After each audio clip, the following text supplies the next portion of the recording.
Assalamualaikum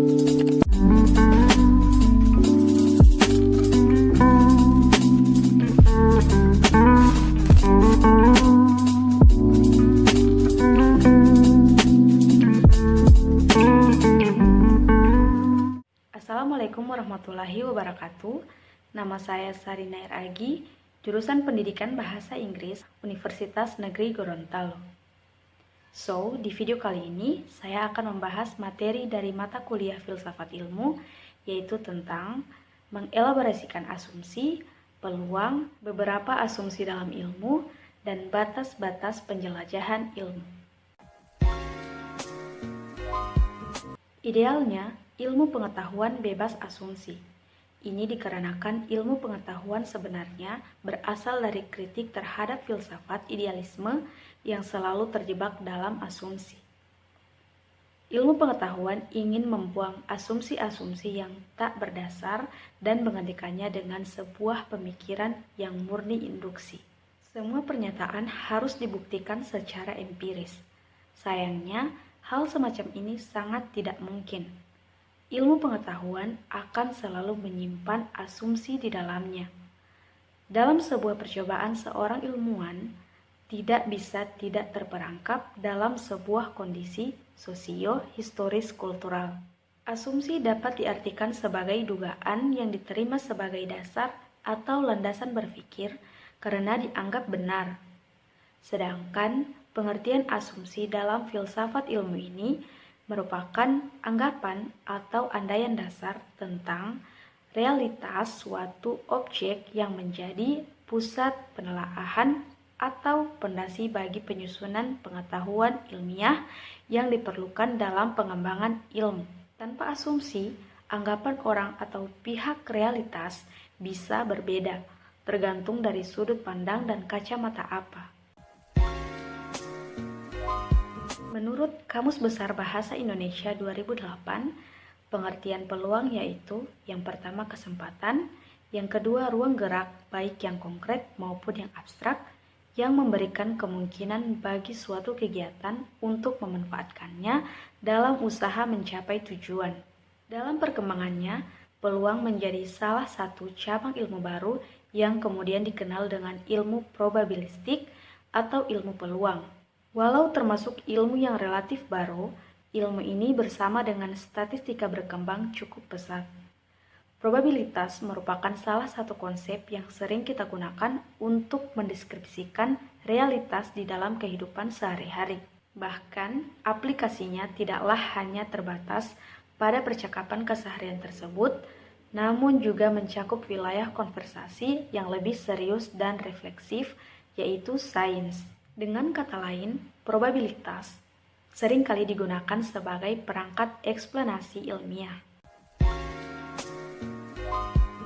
Ilmu merupakan pengetahuan yang didapat melalui proses tertentu yang dinamakan metode keilmuan.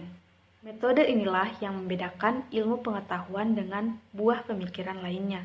Dengan perkataan lain, ilmu merupakan sebagian dari pengetahuan, yaitu pengetahuan yang memiliki sifat-sifat tertentu.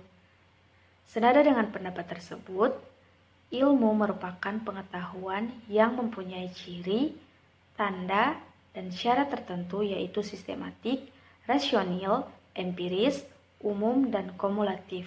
Dengan demikian, dapat disimpulkan bahwa ilmu adalah salah satu dari pengetahuan manusia yang tersusun, logis, dan berlandaskan pada kejadian fakta atau empiris. Karena ilmu berlandaskan pada fakta, objek penelaahan ilmu tentunya mencakup seluruh aspek kehidupan yang dapat diuji oleh panca indera manusia. Dalam batas-batas tersebut, ilmu mempelajari objek-objek empiris seperti binatang, tumbuhan, atau manusia. Berdasarkan objek yang ditelaah itu, ilmu dapat disebut sebagai pengetahuan empiris. Artinya, objek-objek yang berada di luar jangkauan manusia tidak termasuk ke dalam bidang penelaahan keilmuan tersebut.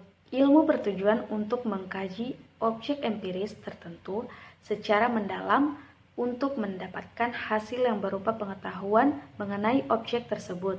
Untuk mendapatkan pengetahuan ini, ilmu perlu membuat beberapa asumsi mengenai objek empiris yang ingin dikaji tersebut, sebagaimana yang telah dijelaskan di awal bahwa asumsi sangat perlu dalam sebuah kegiatan penelaahan, yaitu sebagai landasan awal.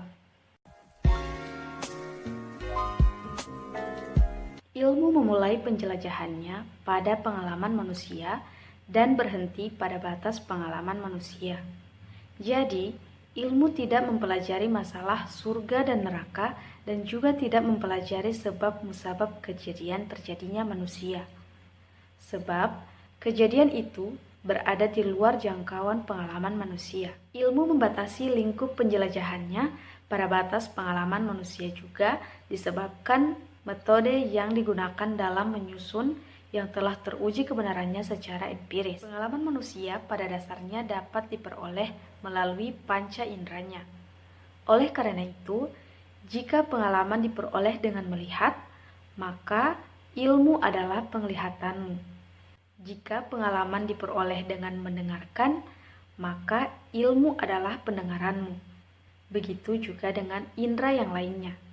Ini mendedikasikan bahwa ilmu seseorang mencapai batas ketika ia harus meninggalkan dunia ini.